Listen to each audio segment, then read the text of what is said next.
David had always dreamed of leaving the noise of the city behind. After a painful divorce and a job that drained his soul, he finally decided to start over. The house he found was perfect, an old Victorian mansion nestled deep in the countryside, surrounded by dense forest. It was cheap, almost suspiciously cheap, but David put it down to luck.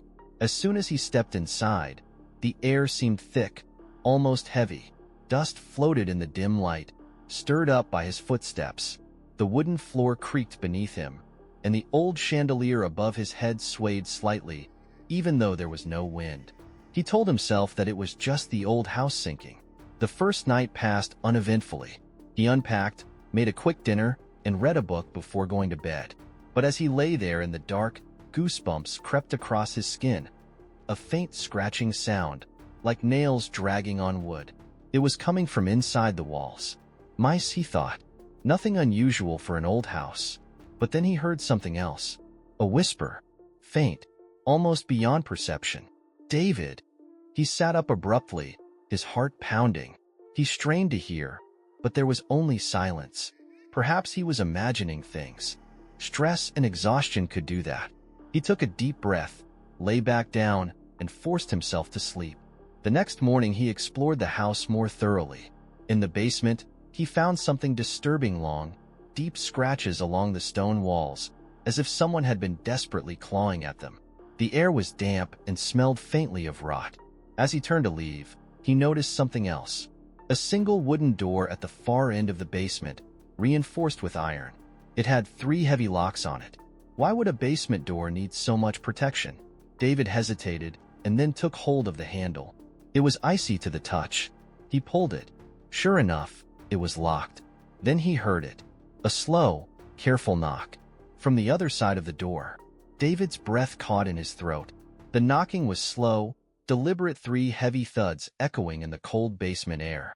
He stepped back, his mind reeling. Maybe it was just an old tree that had moved, or an animal, but deep down, he knew better. For several long moments he stood frozen, looking at the door. Then, without thinking, he called out, "Hello?" Silence. He waited, straining to hear something behind the thick wooden door. But there was nothing to be heard. The house was completely still. David stepped back, his heart pounding. He needed some fresh air. He hurried up the stairs to the basement, slamming the door behind him. He told himself not to overreact. Maybe he was just imagining things. Old houses make strange noises. That was all. But the feeling of anxiety did not disappear.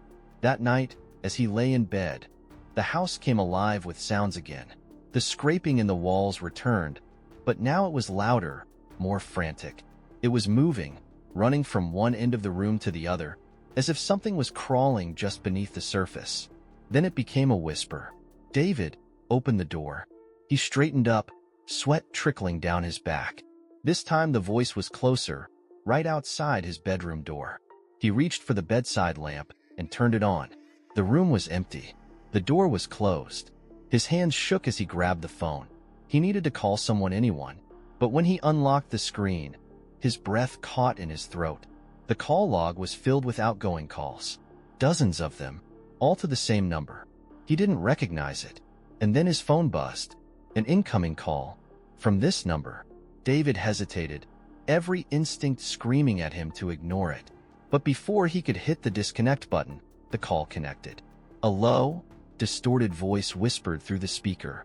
"Why did you leave the basement?" David threw the phone across the room. The call ended, and then, from downstairs, there was the creak of a door opening. The basement door. David froze in his bed, his breathing shallow. The sound of the creaking basement door opening sent cold shivers down his spine.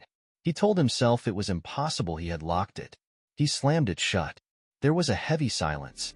Then, slow, cautious footsteps. Something was moving through the house. David clenched his fists, forcing himself to breathe. His rational mind demanded an explanation. Perhaps a draft had opened the door. Perhaps an animal had gotten in. But deep down, he knew differently. The footsteps reached the bottom of the stairs. They stopped. Then, one step. Then another. Something was coming. David moved before he could think. He grabbed the phone off the floor, his fingers feeling the screen, trying to dial the emergency number. But the screen was black, dead, even though he had charged it before going to bed. The steps continued, slow and heavy, each one making the old tree groan under their weight. Reaching the top, David grabbed the closest thing he could use as a weapon, a metal flashlight from the nightstand. He forced himself to his feet, his pulse pounding in his ears. He had to be ready. He had to see what was happening. The corridor in front of his bedroom was drowned in darkness. The air seemed thick, charged with something unnatural.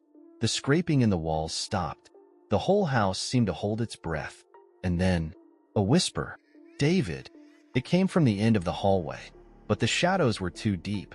He couldn't make out who or what was saying. His hand tightened on the flashlight. He raised it, ready to turn it on. A single, slow breath came from the darkness. Close. Too close. David pressed down on the flashlight. For a split second, he saw him. A figure standing in the hallway, his body incredibly thin, his skin too tight over his bones. His face was his face, but it was wrong. Twisted, empty eyes. The mouth was stretched in a grotesque, knowing smile. Then the light flickered once, twice before plunging him into darkness. David stepped back, his heart pounding. His breathing was ragged. He turned, desperate to escape. But the door to his room slammed shut behind him, and on the other side of the tree, just inches from his face, he heard the whisper again. "Open the door, David." His knees nearly gave way. He clutched at the flashlight like a lifeline, his body trembling. It couldn't be real. Then something sharp scraped against the door. Slowly, deliberately, a low laugh came from the corridor. It was no longer just a voice. It was a presence. It knew him. It was waiting for him. And then, as suddenly as it had started, silence. David stood there for what seemed like hours, his ear pressed to the door, waiting for any sign that it had disappeared. Finally, he forced himself to open it. The corridor was empty. The door to the basement was closed again. Had it ever been open? His mind was unraveling. Perhaps he was hallucinating. Maybe the stress of the move was making him see things. He needed to get out of the house. He stayed awake until the end of the night. When the first rays of dawn crept through the windows, he grabbed his keys and ran to his car. He hadn't packed anything. He didn't even put on his shoes. But as soon as he turned the key in the ignition, nothing. The engine would not start. David cursed under his breath and checked his phone again. Still dead. He was trapped. Then he noticed something in the rearview mirror. Something was standing at the window of his house. It was watching him, and it was smiling. David's breath caught in his throat. The figure in the window, his own reflection, transformed into something inhuman, was looking at him with that grotesque, knowing smile. It was not just looking. It was waiting. His hands trembled on the steering wheel. He turned the key again. Nothing. Not even a click. The car was completely inanimate. He was trapped, and the creature inside the house knew it. A flicker of movement caught his attention. The figure in the window no longer stood still. It was moving. It raised one arm, and then it waved at him. David's stomach turned to ice. The monstrosity was slow, mocking, as if to say, "Go ahead. Try to get away." He couldn't take his eyes off it. For a moment, all logic left him. He threw open the car door and ran toward the forest. The forest stretched for miles beyond the house, dense and wild. If he could break through it, find a road, someone, he could get help. Branches whipped his arms as he pushed forward, his bare feet sinking into the damp earth. He ran until his lungs were out of breath, until the house was out of sight. Only then did he stop to catch his breath. There was silence, the kind of silence that shouldn't be in the forest. No wind, no birds, no insects. The air was thick and still, as if the whole world was holding its breath. And then, behind him, a whisper. "You can't go, David." His stomach clenched. The voice was right behind his ear, even though no one was there. A rustling in the trees. A figure moving in the shadows. Something was moving toward him. Panic coursed through his veins. He turned and ran again, his legs screaming in protest. Ahead of him, he saw a gap in the trees, an old dirt road. If only he could run to it. But when he broke through the last line of trees, his breath caught in his throat. A house. He was standing in front of a house. It was impossible. He ran in a straight line, deep into the forest. But somehow, incredibly, he came back. No, he didn't. The house was moving.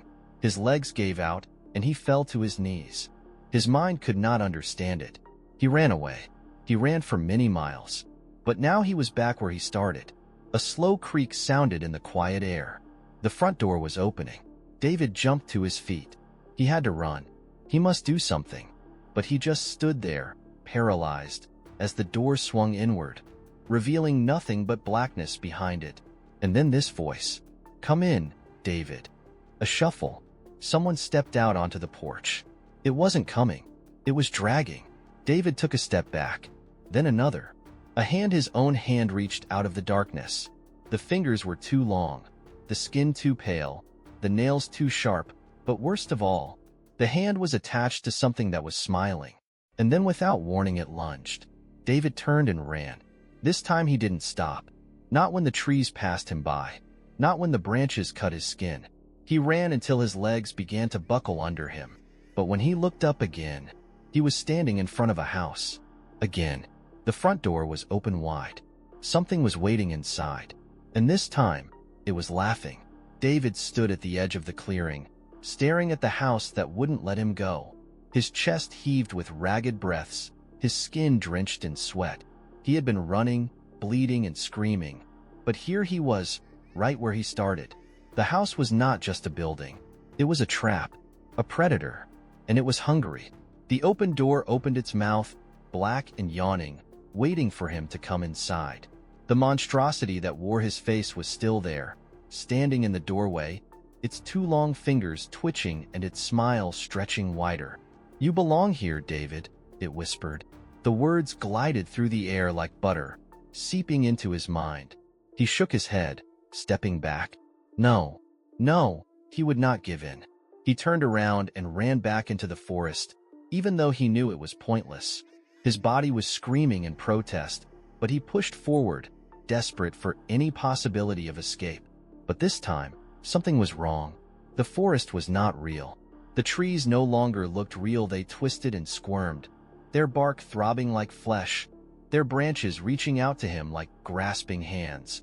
The forest was alive. He turned the other way anywhere, but back to the house, but the ground beneath him trembled like a living thing. He stumbled and fell heavily to the ground. The ground was no longer solid. It was breathing. A sound filled the air. A deep, wet, guttural sound. The house was laughing. David clawed at the ground, trying to stand up, but the ground fell away under his fingers like quicksand.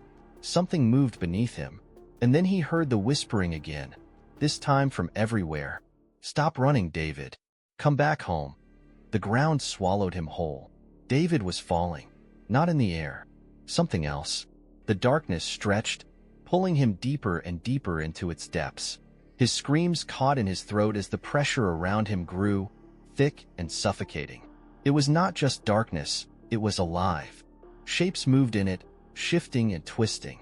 He saw a face, his own face, looking back at him. Someone was screaming. Someone was laughing. And then he fell to the floor. It was not the forest floor. It was not a basement. It was a completely different place. A room. A huge, endless room of rotten wood and pulsating walls. The air was thick with decay, smelling of old blood and damp earth. David pushed away, his body shaking. The walls around him moved, stretching and contracting like living lungs. He was no longer in the house. He was inside something else. A sound echoed through the space. A slow, wet, dragging sound. Something was coming. David turned and saw it for the first time. The true shape of what had been tormenting him. It was tall, incredibly tall, its body merging with the pulsating walls around it. Its arms were stretched out too far, its fingers tapering into jagged, split claws. His skin was wood and flesh fused together, shifting and groaning with every movement.